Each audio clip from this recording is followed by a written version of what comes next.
153 KG স্বর্ণ, মন হিসাবে এর ওজন প্রায় 4 মণ। জব্দকৃত স্বর্ণের বর্তমান বাজার মূল্য প্রায় 160 কোটি টাকা।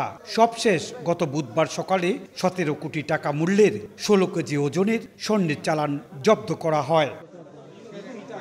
উসমানী বিমানবন্দরে একের পর এক স্বর্ণের চালান আটক হলেও এর মূল মালিক বা নেপথ্যের কারিগরদের শনাক্ত করতে পারেনি আইনশৃঙ্খলা রক্ষাকারী বাহিনী।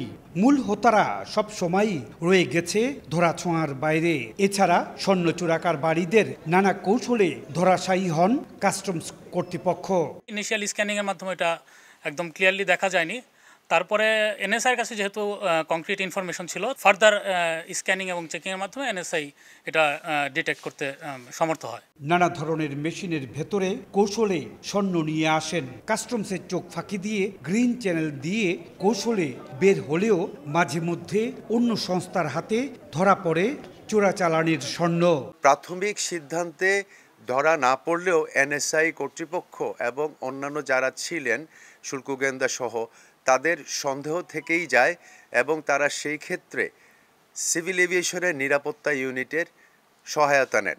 বুধবার ওসমানী আন্তর্জাতিক বিমানবন্দর থেকে আটক শারজা থেকে 17 কোটি টাকার স্বর্ণ বহন করে আনা সিলেটের গোয়াইনঘাটের নুরুল ইসলাম পেশায় একজন রং মিস্ত্রি। দেশে আসার বিমানের একটি টিকিটের বিনিময়ে কফি বানানোর মেশিনের বাক্সটি তিনি ওসমানী আন্তর্জাতিক বিমানবন্দরে নিয়ে আসেন।